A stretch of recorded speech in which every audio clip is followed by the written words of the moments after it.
some people have just regular chemistry exams, but some of you have final exams, and I know that can be really stressful.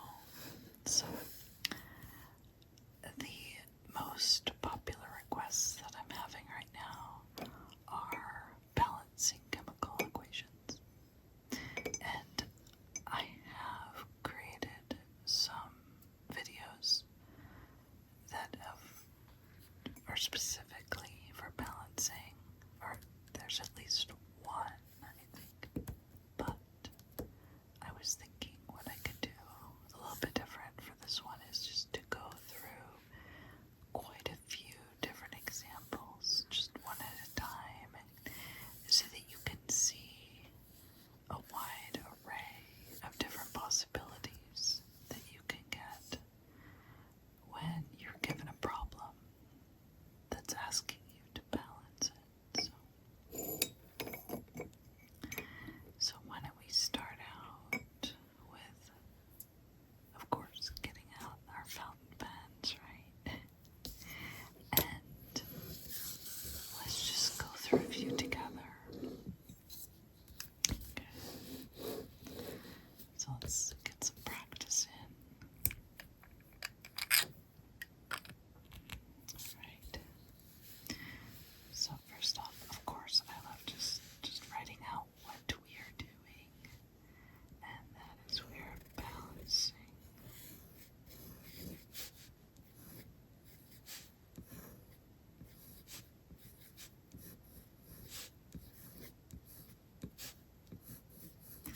I also wanted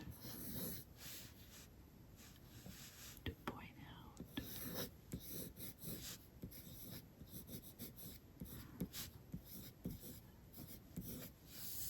that the whole premise of balancing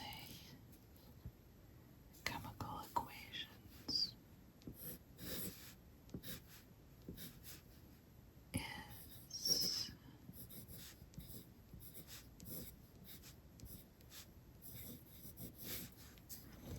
that we need to make sure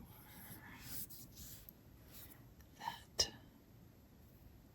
we have the same number of atoms on both sides. So we have something called mass balance.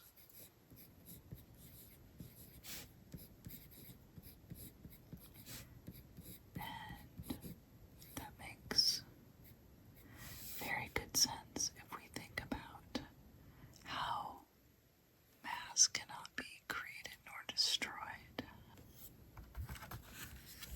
So if we have, for example, 5 hydrogen atoms on one side of a chemical equation, then we will have 5 hydrogen atoms on the other side of the chemical equation. So with that idea in mind, that is our goal with balancing. We need to have what's called mass balance, same number of atoms on both sides. So let's look at some examples now. Okay. And we'll start with this one. This is the reaction of aluminum metal. So just elemental aluminum. By the way, I'm going to skip including the phases here. So this would be a solid, but I feel like when it's your goal to just balance the chemical equation, we don't need to worry about what the phases are. So I like to just focus on the main issue that's in front of me and that's being asked of me, in this case the balancing, and that saves a little bit of time by not including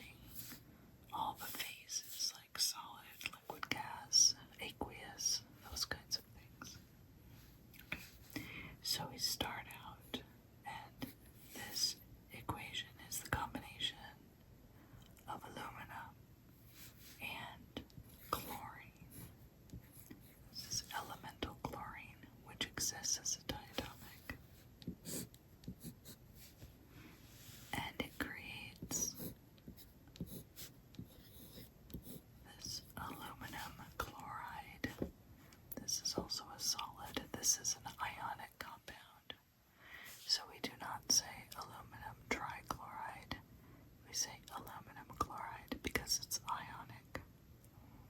That's in the rules of nomenclature, which I do have a video about that. So just a side note there. Okay. So next what I do is I have a tally of what's on both sides, all the atoms. So underneath I'll put aluminum and chlorine. Oh, in fact, here, the next time I'll show you another way to do it that's a little bit more efficient, but I'll do it this way here. Okay, so right now we have 1 aluminum and we have 2 chlorines. Over here we have 1 aluminum and we have 3 chlorine atoms. Okay. So what we see is that over here we have a compound that is affected in every way if we put a stoichiometric coefficient in front. If I put a number here, a 2 or 3 or whatever it might be, it will affect how many aluminum atoms and how many chlorine atoms are on this side. Whereas you see here on this side, they're separate. So I can put another here, a number here in front of the chlorine, Cl2, and it will only affect the number of chlorine atoms. Likewise, when I put a number here, it will only affect aluminum. So I point that out because it is much easier to start with changing values in front of a compound and then balance by putting numbers in front of elements, because then you can choose whatever number you want in front of the aluminum or chlorine, and you'll be able to more easily have the number that you need of each of them. So what we see here is that the chlorine on this side is an even number. It is a 2. Over here, there are 3 chlorines. It's an odd number. And when you have this situation of an even and an odd, what you must do is make the odd numbered one even. In other words, if we multiply this by 2, then that will give us an even number. That is the strategy that I use. Now I do know in some cases people use fractions when they're balancing chemical equations.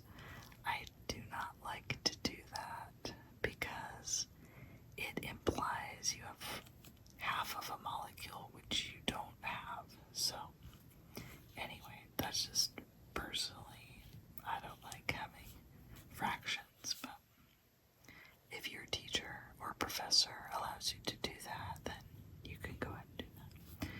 Okay, anyway, we have now a 2 in front. So now we change these numbers. This is our tally. And that number of aluminum atoms has now become 2 because the 2. This 2 distributes through. And now instead of having 3 chlorine atoms on this side, we've got 2 times 3, which is 6. Okay. Lovely, because now we can go over to this side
I'm just looking at a book for ideas, and to me, this problem, this equation, is very similar to the one right above it. I want to see if you can see why I feel like this is very similar to this one. Look, we have a metal that's just by itself. Here we have a diatomic, and these two are reacting together to create a compound where it's a 1-to-3 ratio. Here it's 1-to-3 aluminum to chlorine. Here it's 1-to-3 lithium to the nitride. So let's see if we can do this one a little bit faster based on what we just did with this one. Okay. So if we look at this and we say, okay, we have 1 lithium, 2 nitrogen atoms. Here we have a now, this lithium, there's 3 of them, 1 nitrogen. It looks like if we were to just keep this as is and not put a coefficient here, then it's no problem with the lithium because I would just put a 3 here. But in terms of the nitrogen, this nitrogen is a molecule. We can't split that apart. So it means that there are inherently 2 nitrogen atoms on this side. And there's only 1 here, which means that we have to put a 2 here in order to balance the nitrogens. That makes it 6 lithium atoms on this side, which means we need to put 6 here. Okay, so let's check. We have 6 lithium atoms, and I'm going to do it maybe this way. There's 6 lithium atoms on this side, and there are 6 lithium atoms on the product side. Here we have 2 nitrogen atoms on this side, and here we have 2 nitrogen atoms on this side. So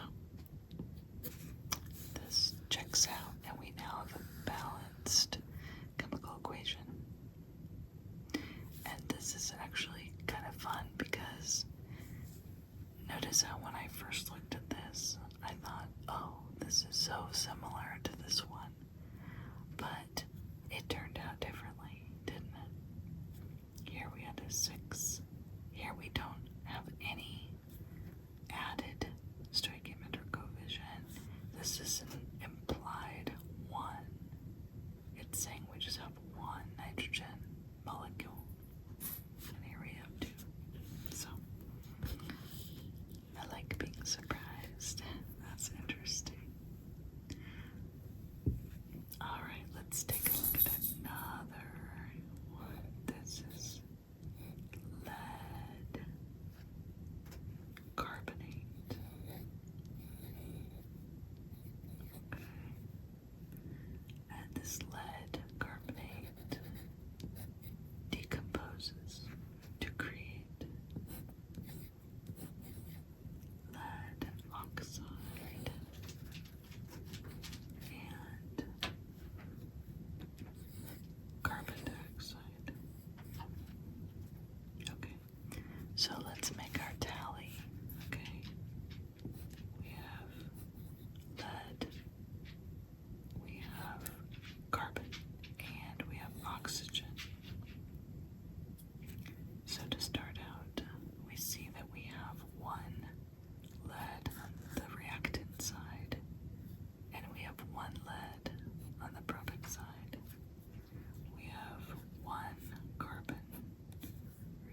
oxygens on the product side.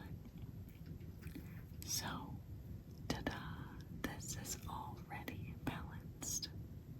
Okay, so you can see how helpful it is if you have your tally already and knowing how to check.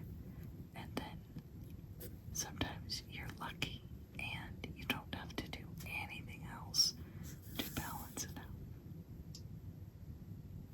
out. Okay. Like I said, we're just kind of chugging through some examples together here. So let's look at some more. Okay, here's a combustion reaction. Let's look at this one.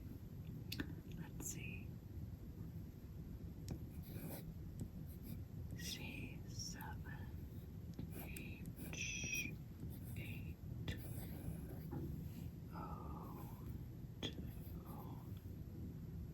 Okay, plus oxygen. Okay, and as combustion reactions often do, if there is an excess of oxygen, O2, then you will get carbon dioxide and water.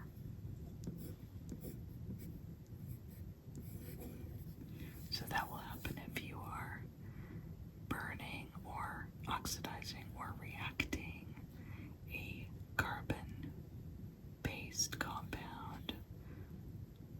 Lots of times they're carbon and hydrogen only, so they're a hydrocarbon, but sometimes they have oxygen as well. Okay, so let's look at this one. Let's tally up our carbons, our hydrogens, and our oxygens on both sides. Okay, here we've got 7 carbons.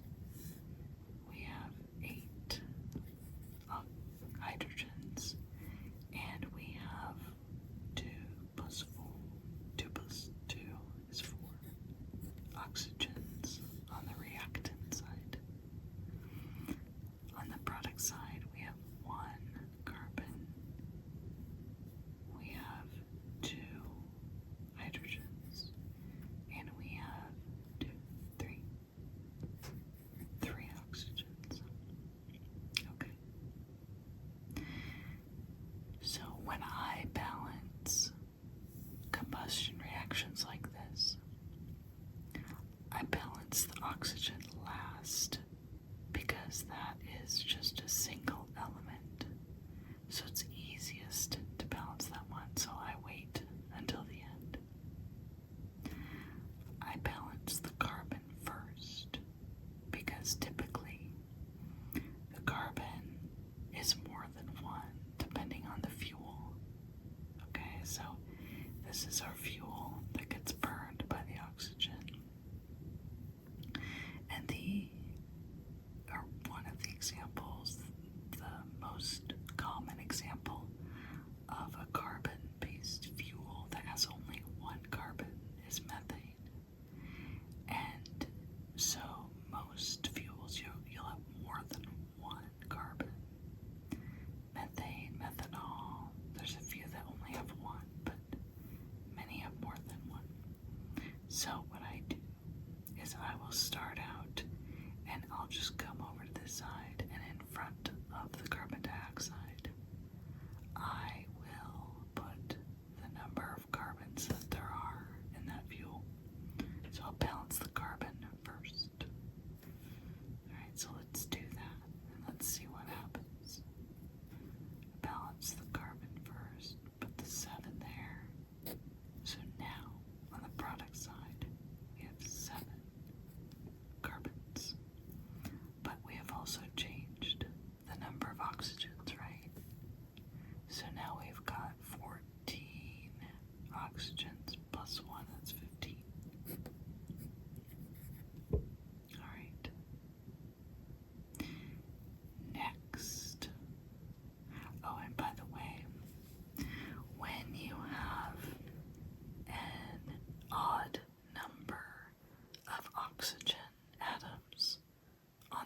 side, it does mean that you will end up using a fraction. It's very common with combustion reactions to have a fraction here.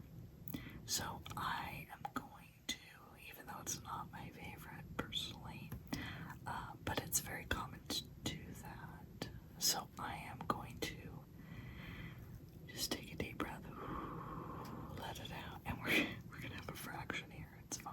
Okay. I can already see that coming though, because of the odd number of oxygens on this side. Okay. So next up, let us take a look at the hydrogens and balance these, okay? We've got 8 hydrogen atoms on the reactant side. And here we have water that has 2 hydrogens. So let's balance our hydrogens, okay? And since we know we need 8, and there are inherently 2 hydrogens per water, if we put a 4 here, 4 times 2 will make 8. But remember, by putting the 4 there, we now have 4 oxygens, as well as the 14 from here, right? So 14 plus 4, what does that give us? 18. And lo and behold, we now have an even number of oxygen atoms. Do you know how happy that makes me? Oh my gosh. I forgot that might happen, so yay. Okay, now what do we have here? We've got 7 carbons on both sides. We have 8 hydrogens on both sides. And now all we need to do is balance the oxygens. Okay? We've got 18 on this side. And on this side we have 2 that are from this molecule. And we have 2 that are from our elemental oxygen molecule. Okay, so 2 are accounted for here. So what number could we put here to then balance this out? We know that we need 18 total on this side. So of the 18, 2 of them come from this molecule. That means 16 have to come from some number of these O2 molecules. Okay, what's 16 divided by 2? And that is 8. So we now have 8 times 2 is 16, plus 2 is 18. And ta-da! This chemical equation is now balanced. Awesome.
ask questions or leave any kind of comments that you're inspired